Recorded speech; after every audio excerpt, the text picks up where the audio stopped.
Hey everybody, welcome back. Episode 10 of the Fast Motor Podcast. Little different episode this week. It's just my dad and I. We kind of got the idea last week talking of just doing a recap of the Alumni Weekend that we get to spend together down at Darlington. So that's what we're gonna do this week. Kind of a week removed from it. But normal kickoff with kind of some highlights from the week. High limit at Vado in New Mexico on Fox Sports 1. Cool to see. Aaron Reitzel kind of, for lack of a better term, stunk up the show. He dominated, but it was good. It was good racing, and got to show some fast-paced sprint car racing on network television. So that was good. And they went over to Route 66, which kind of an interesting track there. And Tanner Thorson got the win, which him and Reitzel have been the top competitors in high limit so far this year. Fun to watch them battle there. NASCAR Modifieds at Martinsville. Steven Kopsick got his first career win, fending off multi-time champion Ron Silk. So cool story there. Arca East at Hickory. Tristan McKee won an absolute slugfest between himself, Landon S. Huffman, and I'm forgetting the Max Reeves. Just beating the crap out of each other. Tristan McKee came out on top. Cars Tour at Wake County. Another crazy one there. Guys running out of fuel. Connor Jones, who ran out of fuel with 9 laps to go. I guess the strategy call was run out of fuel early rather than late because he got back to the lead and got the win. And then NARC at Tulare. Brad Sweet got the win. Again, he has been pretty fast when he stepped into that W car this year. And then the Ultimate Sprint Car Series as well, joining them at Tulare. Ryan Bernal got the win in a barn burner between himself and him and Ricky Lewis sliding back and forth. And then it was Blake Bauer right there with them, just kind of waiting in the wings. And then Lewis got himself tangled on the cushion, and Bernal was able to go on and win. The Cars Tour West race at Vegas. Keelan Harvick back in victory lane out there. The Outlaws had a couple shows this week. US 36, Carson Macedo found his way back to victory lane, and then a thriller at 81 Speedway between him and Buddy Kofoid, which saw Kofoid coming out on top. Going to O'Reilly at Martinsville, Justin Allgaier, class of the field, drove a good race. They had the right put him on the right pit strategy, and got the win. But another impressive performance, especially for Corey Day, for me, watching him battle up there, have speed, and just have a good clean run again, and starting to get closer and closer to that top spot. So good to see there. Cup race, pit strategy came in to be a large play. Denny Hamlin kind of dominated. Chase Elliott got called in early and got put in the right track position, got some restarts where he got to restart out front, and then just they were strong there at the end. Hamlin wasn't able to run him back down, so Chase Elliott gets his first win of the year. And I believe that's Chevy's first win of the year. So pretty deep. I know there's some talk before the weekend of them going so deep and not getting a win. And then IndyCar at Barber, Alex Palou back in victory lane. They made like a fun post of like, hey, victory lane missed you. And I think he didn't win for like 2 races or maybe 3. He's back.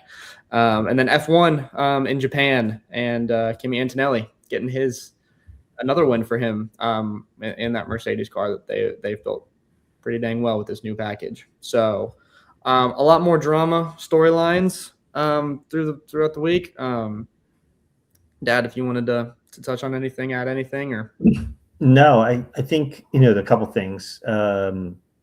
One, and I can't qualify this to be absolute truth, but I thought I saw ratings for the Flow, or not the Flow, but the high limit race on Flow and FS1, and they were almost equal, like the amount of viewers on FS1 versus Flow, which I think shows the short track community is adapted really well to the streaming services. And I thought that was just kind of interesting when I saw that. It was almost neck and neck with who watched on what. It's probably a lot of people transferring from Flow over to Fox Sports. Yeah. So, then, I think the short track season and the stock cars started. Tristan McKee, you certainly have to give him credit. That kid is up front everywhere he runs. Like he has just, I think I think I see a little bit more personality in him, or a little bit more to where he's getting groomed on the outside of the track, or outside of the car for the most part. But he is always up there, no matter Yeah. what class of car he's in. And Reeves, obviously, Yeah. wants to become the villain. So I don't what it says to me when somebody says, "This is the part I love," when the people are booing and there's hatred. I can't fathom that as a driver, that you thrive off that. But I know there's people on the internet that thrive on poking people and being that naysayer. So yeah, and then there's just a lot happening. It just feels like the start of this season is really just up in the air. The cup stuff is the cup stuff. I think you see Reddick being very fast early on, and I think you see that there. I'm really shocked a little bit about the high limit stuff. That Rico has not found victory lane. That they seem to be struggling. They're up there, but not running good. Reitzel's running good. Gio's running really good, very consistent. And Rico's good, but I think it's just Rico making himself good right now. Like they're just because he's a smart racer and a veteran. So that's kind of been a shocker to me that they haven't found more speed early. And I'm sure they will. I mean, they have all the right tools and the people, but that's been interesting. I did see, I think, where the winds shut down the high limit race, Thorson and a bunch of those then went up to the Outlaw Show. Thorson actually scratched after qualifying. It was high. It was windy there, and there was like a big hole going into turn one that's like kind of notorious there. But he showed up, and then they decided to scratch after not qualifying very well because they didn't want to run in the back and tear their stuff up. And I know that there were some people that were kind of on both sides of that. But I kind of wanted to chime in there and say, like, he's trying to make a living. This is what he does. This is his job. And I think a smart business decision there. There's a lot of people there's not so many people that I'm seeing are like against his move there. But there were some, and I just wanted to kind of go on record saying, like, I think it's a smart move from him. I'm not disappointed in it. Yeah. I think we live in a society where everybody believes they have a right to know or a right to say. Yeah. And, we live in a free society where you get the right to choose for the most part. So I acknowledge that they up and went and wanted to be those outlaws to go. But then you have to make the decision to say, we don't have the right setup. We missed it. This is not working for us.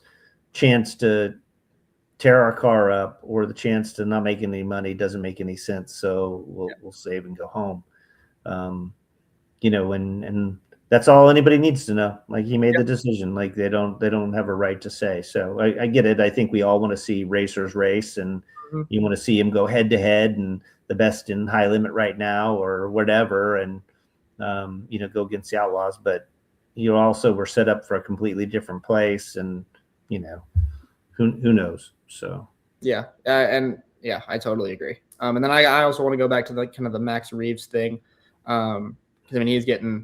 He has made himself that villain, and a lot of people are saying you haven't done anything worthy of getting that status yet. And I was kind of on that same board. I saw his interview, and I was like upset because I'm like, that you're disrespecting the sport so bad. But then I took a step back and I kind of thought about it a little bit more, and I'm like, if that's who he wants to be, let him. Yeah. Let him be that. And that's who he wants to be. And however his career pans out, I mean, his dad owns Cookout, so he's going to have some backing there. However his career pans out, it's going to pan out. And if it's going to bring eyes to the sport, it's going to bring eyes to the sport, whether they're upset about it or not. Like, people like to be upset about stuff, so let's all be upset about something together or something. But, if that's who he wants to be, let him. Like, I kind of had to take that step back and go, that's okay. Yeah, I think, this younger generation wanting to be or play the villains, and I shouldn't even say younger, because I think Denny Hamlin likes being that guy now too. and everybody always wants to immediately go to the Earnhardt scenario. And what Dale did really well is he played the game. Like, I mean, he built relationships with people. He raced super hard. And then he could put the grin on, and he didn't have to say anything. Like, that's probably where he was so good at it. He didn't say anything. He just kind of smiled and smirked, went on his business. But I'll also say, and this will probably be, a bad take that an unpopular opinion. Dale Earnhardt was not liked really well when I was young. Like, there's times that he would get booed just tremendous by the fans. And then, then he started not winning as much. And so you get a little bit of fan kind of love, a little bit like Kyle Busch is getting, like you get some renewed people, and then he passes away, and then he became this iconic hero. But Dale wasn't that guy. I mean, I think he was always acknowledged to be that great of a racer, but to me, he wasn't the fan favorite. Terry Labonte was well liked, and Dale took him out. And Dale was strategic about how he went about it. Carson Hocevar, they want to compare him. Carson Hocevar just drives really hard. Yeah. But I don't think he's truly taking somebody out on purpose. He just drives really hard, and it's sometimes dumb, and people don't like that. Yeah. Or all these, it's easy to go, I'm a bad guy, so I'm going to identify myself with that, or people will identify him with that. Yeah. And I think Dale was so good at it that made him kind of unique. Yeah, I agree. I've always, you told me that kind of when I was growing up in that story, and kind of, I think I'd asked about it once, and I was like, man, I see all these clips of Dale Earnhardt wrecking people. Like, was he as liked as everybody seems to think? And you were like, not to my knowledge. And so it's always interesting to see those Dale comparisons, because you can go back and watch, and he was, I think you said it a couple episodes ago, a planned assassin. Yeah. Whereas you've got like some of these other young hot shoes, like a Carson Hocevar, who just drives really hard and doesn't really care who it screws up. Yeah. And that's what it is. And Dale, I think, was going to do it in a way that you weren't going to be able to give it back to him, because he could put on the charm after, and it was like kind of a deal. Or he'd put his arm around your neck and kind of like, oh, come on, man, it wasn't that bad. And it was like, you couldn't be mad at him. But he also, there was a different era too. If he came up racing to have to eat. Yeah, like he would buy tires, take out a loan on Friday, and have to win to pay those back on Monday. And if that meant running second, and you had to take out the leader to do so, you did so. Yeah. And it was just a different kind of mindset. Mm-hmm. I hear stories about Teresa in the truck and Dale under like the tarp in the back as they leave, because people are going to just basically, attack him because they were so mad at him. Mm. You go to the Carolinas and you go to short track racing, it's real to those people. Oh yeah. So, just different eras, but different eras. And I think we saw that in kind of a lot of racing this week, because there was a whole bunch of it. We're in that time of year. So now I'll kind of go back and I'll kind of let you take the lead as we start to kind of recap. I mean, just a phenomenal, as we talk about a different era. We get to see racing from today's era, but we get to see a lot of drivers and hang out with a lot of people from yesterday's era at Darlington a couple weeks ago. And for me, that was so special. So so let me share a little bit about the Alumni Association and what it's doing.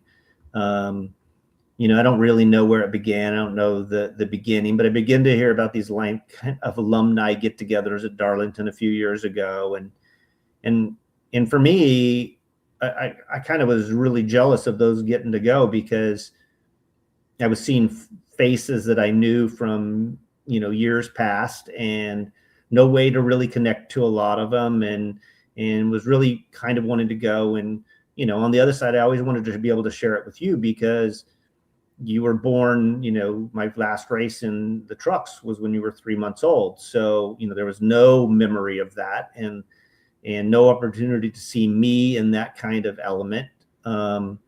So, when I saw, I don't know, just a write-up or whatever about it, I inquired and submitted, kind of my resume and my background, and was accepted. And you get like this wonderful gift package with stickers and calendars and pins, and, and as amazing as all that was, and how thankful I am for all that stuff, it was really being able to go back and see drivers, some that you knew, some that you knew of, some you didn't know very well, crew members, people. And, I went back to, and to go and then share that with you, and do it at an iconic track like Darlington. To me, that was Darlington is NASCAR racing. As much as Daytona is, as much as Charlotte is, as much as Martinsville is, like, this is one of those iconic tracks on the schedule. Mm-hmm. And so, to go do that, and it kind of worked perfectly. You and I, when we got our credentials, we had to wait for just a little bit and then walk around the outside souvenir, trailers, and, that are not really affiliated with the teams, but just little pop-ups, die casts. So, that worked ideal. And then to be able to get in and see the trucks and, go down into turn 1 and 2. And, it's so amazing. I even think back where you and I were watching, they were in turn 1 for a long period of time by the time they got to us. And just shows you how long that corner is. And it was really interesting, I thought, for you and I to look up on the banking and see the new drivers that had not been there, that they're a truck width off the wall. The veterans that, the cup guys that were there, or the veterans that were just right on the wall, and you could hear the RPM and the engines different. Like, you could see everything. You could see who had speed. And then, watch the truck race, obviously, and get to spend that time. But then, to go into the tent and to watch Dave Marcus with his leather shoes and his Goodyear hat, and, then to see Daryl and Stevie come in, and the King walk in, and the Woods brothers, and, and then, I could never go on without talking about Rick Mast, because I didn't know Rick Mast when I was racing. And he's just funny. He's witty. You can tell he just really enjoys being back and seeing his people. And it just made me think a little bit about, racers. Most of us didn't go to college, so you don't get that college experience. You don't build that friendship or a dorm room or a, fraternity or, whatever. You didn't have that experience where you built these lifelong friends. You had a garage area. And until the alumni, you've never really had a way to go back and connect with a lot of those people in one kind of opportunity.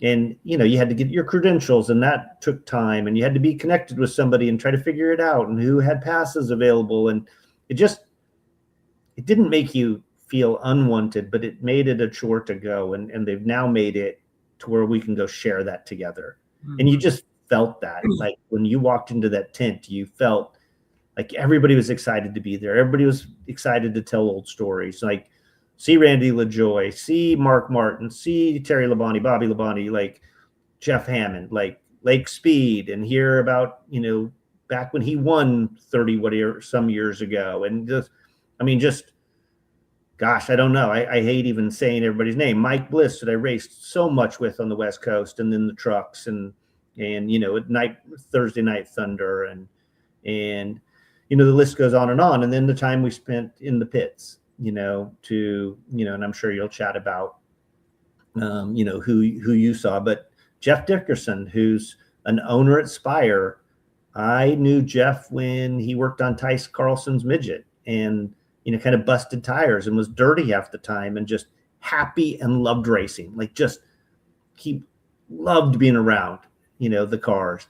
And, to see him now in this element, and to walk the garage area in the pits, and see, Todd Barrier, that's now with JGR, that I knew when he was Jay Sauter's crew chief when I ran, and like, Steve Post, who was my first PR guy, and then, Amy, who was my PR, was with PR, wasn't there, but then you see Jimmy Johnson, and see, like, I mean, we just go on, and I feel like I'm forgetting people, I but mean, I there's no way probably to only listed 25% of the people we saw. know. Mhm. Um, and to do it and share that with you, to be able to go up on the big stage with Mike Skinner, Rick Mast, Ron Hornaday, and Bliss, and talk a little bit. And obviously, I refrain from saying much because there's a Hall of Famer and a couple Cup guys, and Mike doing all that he did, and in a short amount of time. But to sign autographs, and then to see somebody waiting on the side that had a Randy Tolsma diecast was, I don't know that everybody gets to go to back and understand what an honor that is. That somebody wants a signature from 30 years ago, basically, was just like such an honor to be able to do that, and how thankful they were, and all the fans how incredibly thankful they were. So, I mean, it could not have been any better for me. Yeah. One, seeing the people, but sharing it with you as much as anything, and be able to see that element, because sometimes that world seems more of like a dream than it seemed reality to me. Like, lived a lot of life since. So sometimes it's hard to believe that we get to go do all that and live that life, and the pressures that go along with it. But how much that meant. So, your thoughts? Yeah, I like you said, the list of people, there's no way, unless they had like a attendance list, to like be able to rattle off all the names. I mean, it was just incredible. And I'd say I could probably break my top 4 favorite parts, not in any particular order.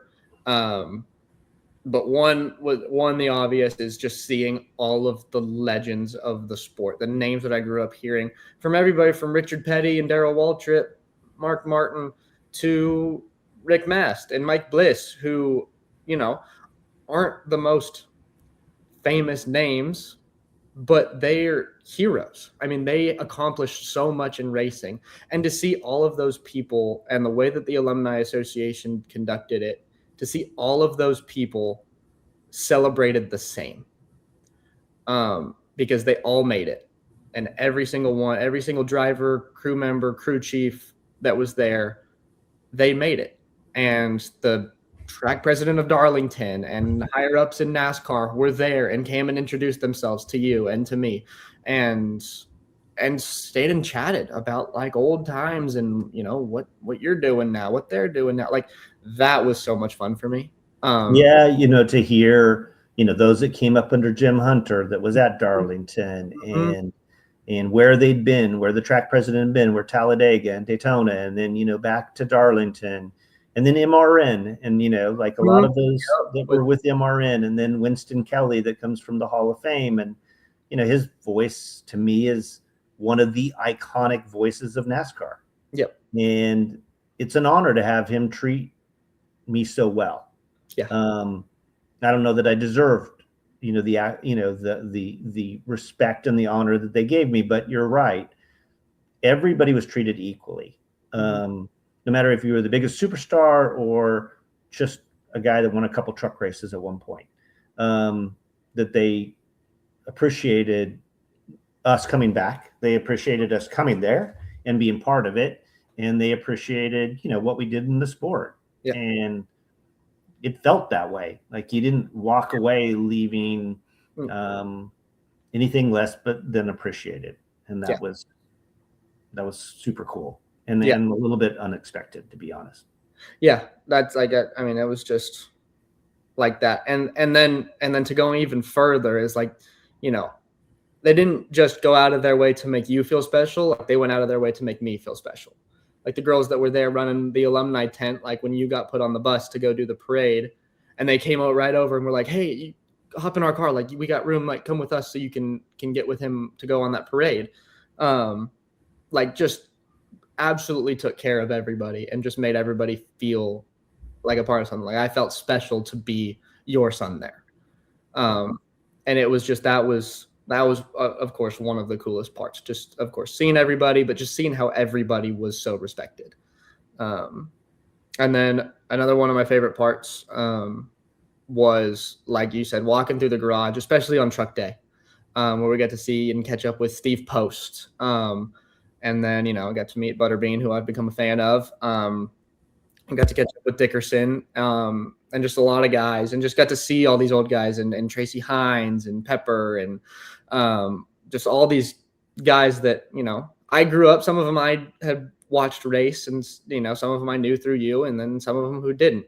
And then another one that was cool, that we got to meet was Matt Weaver, and spend a lot of time talking to him. And I went over and just wanted to thank him for what he writes on the sport, and especially the short track stuff, because he made me a fan a few years ago of late model racing. I never really followed it, but I followed his writing on Twitter and became a real fan of it. And then we just chatted about just all things in the racing world for like 30 minutes. And now we're just really hoping, we got contact information that he'll come on the podcast. So hopefully that is in the works. And it was fun to, spend time with him, because it again is a little bit what this podcast is about, right? It's kind of celebrating the high points of the sport. And, he has the same passion. He has a true love for it. I mean, I know it's kind of his living, but he, as we talked a little bit about it, I think he brought up one kind of negative point, and he goes, I don't even like bringing it up because I don't want to ever think I'm negative on the sport. And it was all positive talk, right? It was all the good parts of what's happening, and the excitement, and all the tracks he goes to, and all that it was just like hanging out. We'd never met. I mean, that's what's so amazing about racing is you can meet somebody, and within 10 minutes, man, you're having a passionate conversation about, and it's like we'd never met him. And we walk away feeling like we're friends. Yeah, seriously. No, it was exactly that. And when I went over to him, I had no agenda of trying to like ask him to be on the show or anything like that. Like, I literally just wanted him to know that I really appreciated what he did. And then, like you said, like just to hear his passion for the sport and just how much he loves it. And, those are the people that we need in the sport, especially in the sport, in the media side of things, like the people who just love it to death. And so that was just so cool to talk with him. So obviously, walking through the garage, being in the tent, obviously very cool things. Another one that I don't know that I shared with you yet, watching the races with you and hearing your live feedback, like even watching practice, like with the trucks, you're like, see, and you were like, listen, the RPMs are down because he's a truck width and a half off the wall. And then you like watch Bell, like in the truck, when he comes back, he's parked up right on it. Like hearing your live feedback and kind of seeing the inside of your mind as a driver to a track that I'd never been to before. I've only got to watch on television with the broadcast. Was really cool for me. I really enjoyed that, of kind of being at a live race and just hearing, and I love that when we go to like short track races, of like when you came out for All American and we were watching and sitting next to each other. Like I love hearing kind of the live stuff of like, hey, watch what he's doing here, and like, watch their line here, watch, he's gonna lose, he's losing ground because of he's doing this. And it's like hearing that side is like it just like, I'm like, my dad's a racer. Like, that's cool. So that part was really fun for me. I really enjoyed that. And then one of my favorite parts also, and this one might be my top favorite, but MRO Chapel on Sunday with Lake Speed there, and Waltrip, who were like the pioneers of starting it, and then Lake to pray over us at the end and just talk a little bit about the story of how it started, of just a calling from God, and he was following what the Lord was instructing him to do, and to kind of what they've been able to accomplish today. It was special. Cause my heart is with the ministry field, and that my faith is who I am. And so being around that and seeing that and getting to actually have conversations with Lake Speed about that, that was really special. That was really cool. I really enjoyed that. It was just kind of surreal to hear him speak. I think that's what's so fun, in some of these aspects, again, on top of that, and I'll go into Lake and Risa and Daryl and Stevie a little bit, but, it was like Biffle, to hear Biffle prior to his death, his excitement and his enthusiasm was so much for the things that he was doing now. Like you wouldn't talk about old racing as much as you'd talk about all the fundraising and the trips and, for the hurricane victims and all that he was doing. And there was just an energy about it that was exciting. And when you talk to Lake and think of, he won at Darlington. I mean, that's one of the iconic places. And even though he didn't have the, I don't know how long he was in the series, but a long, long time. And he was a true competitor and won an international go-kart championship back years ago. So to think of who he raced with when he did that, I mean, I'm sure that was against Senna's and that. And then but that wasn't what he talked about, right? He was excited about the ministry side. He was about sharing that MRO started, 30 years ago, 35 years ago or something? Yeah.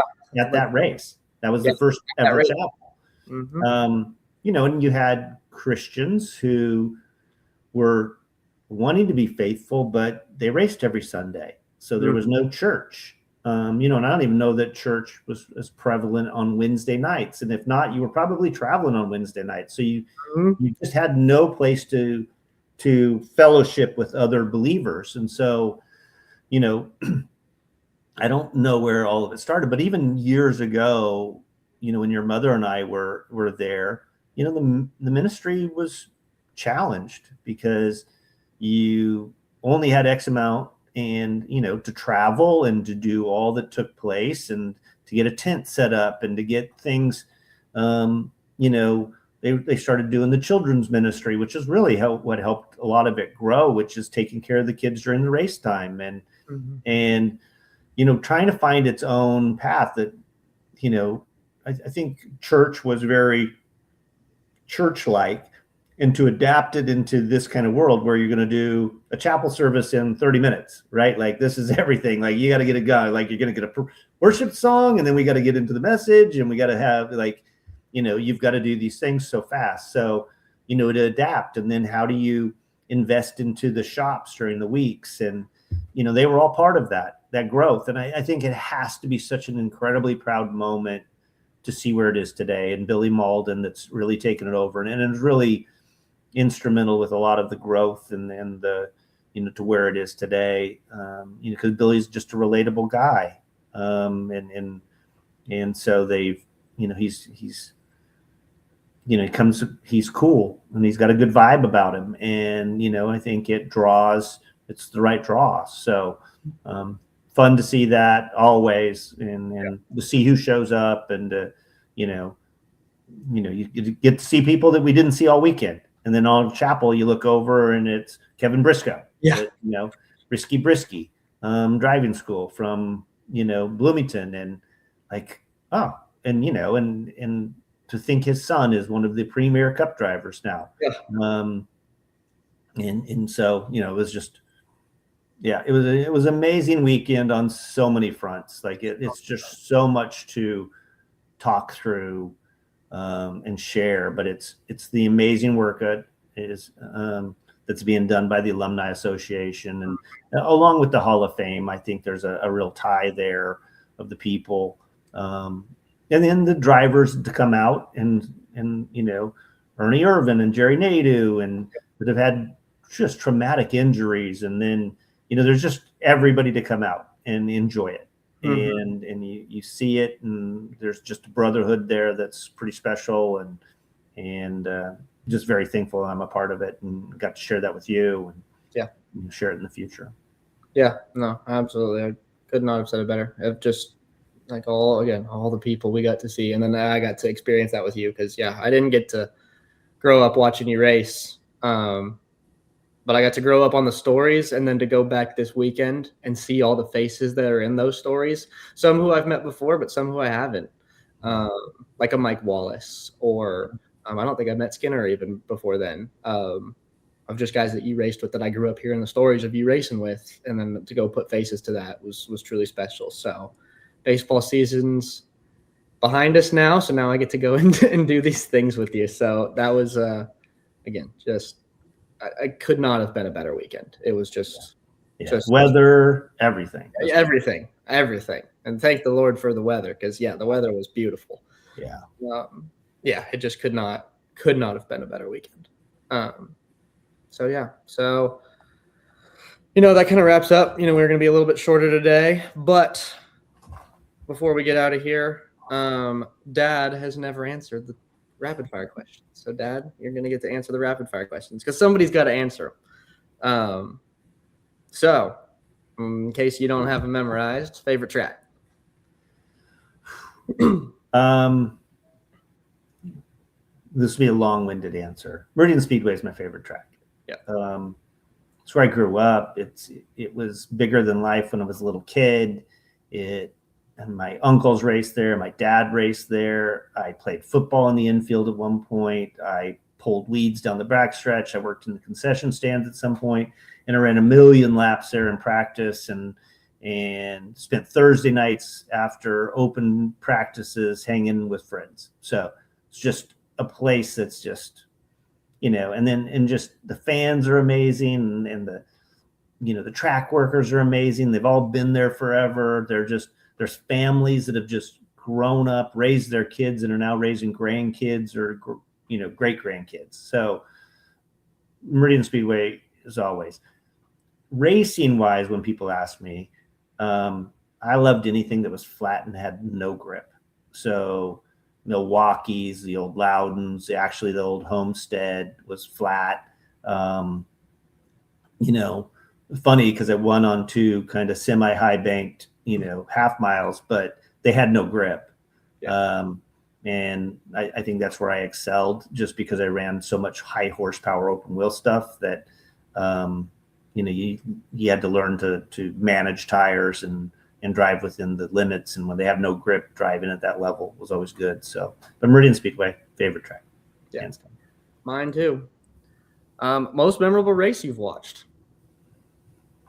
This is going to be different for a different reason, but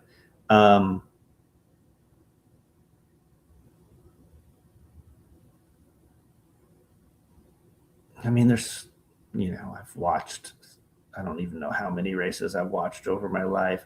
There was a race at Bakersfield between PJ Jones and Sleepy Trip that was a slide job pass, and those two didn't really like each other at the time, so you knew there was some fierce. So that was one. That story. So but probably one is I missed the Indianapolis 500. I crashed on qualifying day, and as a driver, to be one of those 33 or the opportunity to make it was just out of nowhere did the opportunity come from. And so during that race, just because it was a somewhat smaller team, I ended up, my teammate was Lynn St. James. So I ended up running the signboard, which you don't see anymore, but that meant you're in between this little bunker in between pit road and the racetrack.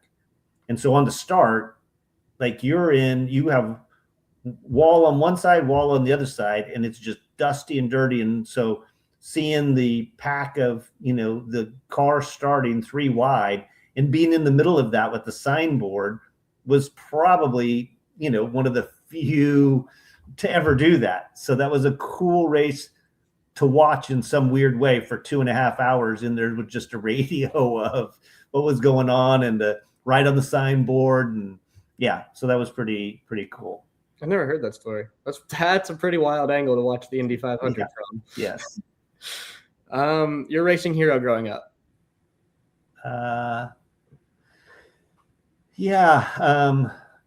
Uncle Don and Uncle Tony. They're just local. Jerry Bowers, Kenny Bowers, that were local as well. Those, the local track was as big as anything to me. So being around, my dad had drove for Don Bowers. So the Bowers family was, very special to us. And Jerry was a phenomenal race car driver. And so, I always looked up to, his success and what he did behind the wheel. Uncle Tony and Uncle Don raced out there, so that was fun to watch them and be there. Rick Mears was probably the biggest, like the most iconic star, just because it just felt like he was, and this is just, I guess, who I am, but he was really well spoken and kind of humble and just went about his job. And Rick Mears wouldn't look like the fierce, just jerk type competitor. Like he was a racer, but there. And then one other would be Kenny Nichols. Ken Nichols on the West Coast that drove the Zerunian number 67, red, white, and blue. I think Ken was like a stock trader. Like he just came across as just a doctor looking guy and just drove super smooth, like just a smooth race car driver, a lot of give and take, and just always fast. So he was certainly one who I competed against too. So that was I probably only knew him as much as when I was competing, but obviously often not at the same level. You did beat him though. Yeah. Best track food. This would be an interesting one. I don't even know.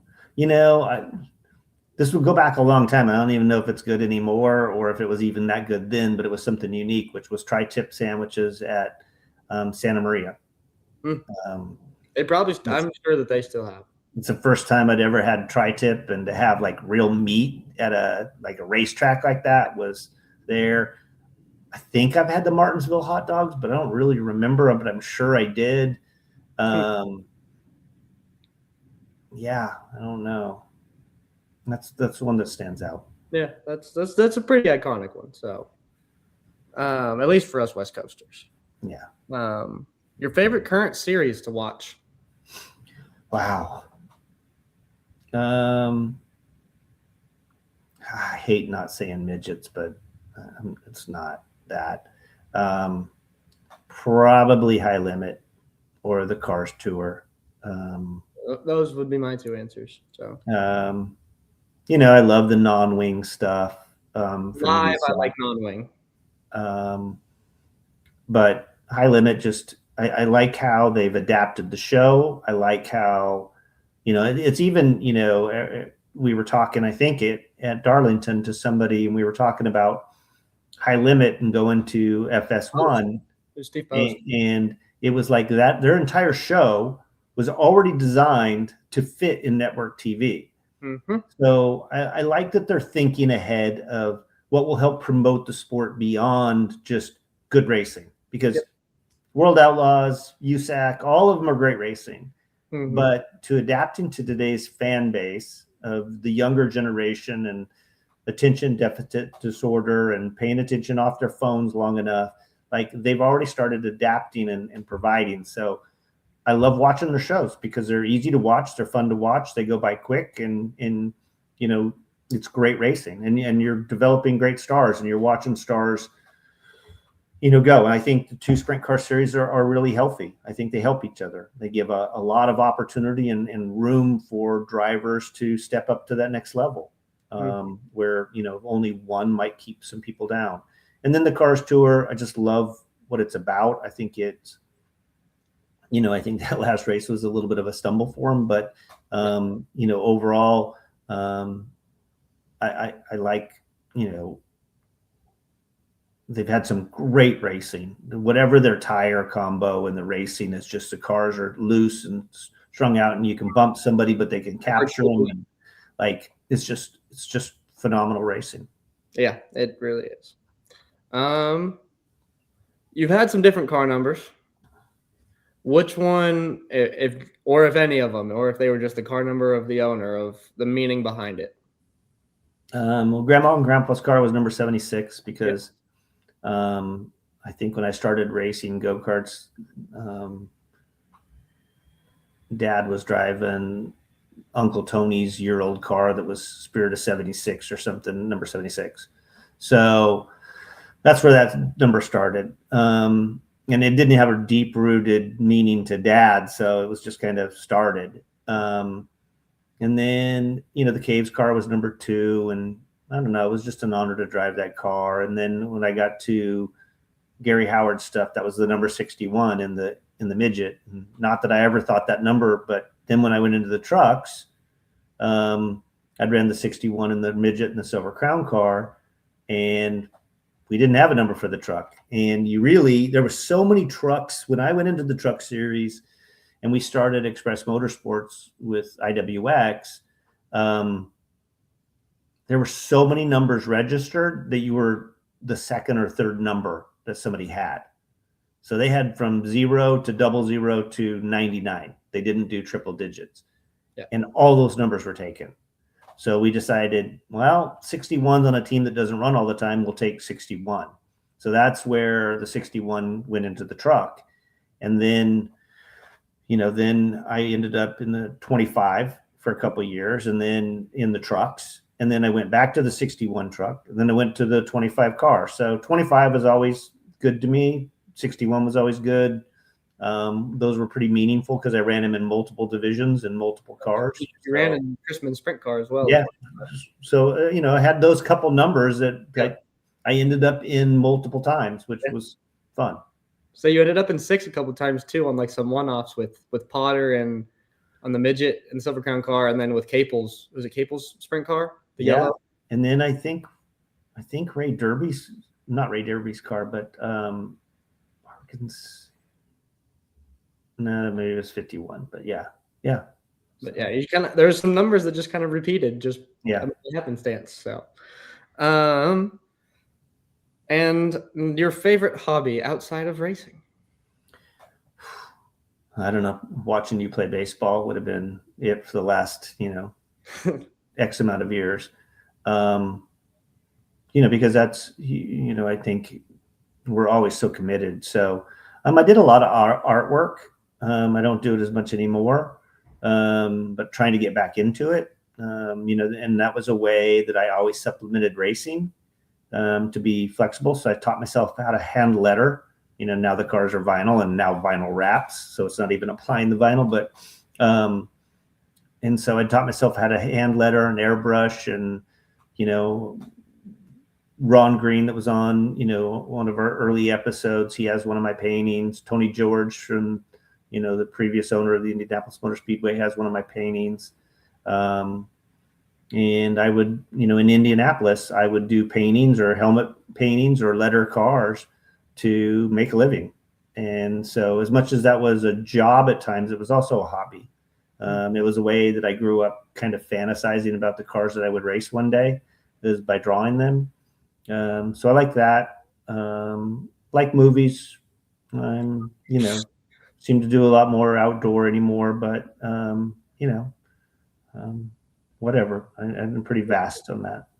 Yeah, pretty flexible, especially where you're not in racing anymore, so you actually have time for hobbies. Yeah, every so often. So, all right, well, kind of wraps us up. Episode 10, so our first double-digit episode, and we're back. We're recapping just the two of us. It's always fun to just sometimes get to talk with just the two of us. So, every Wednesday out, Spotify and YouTube.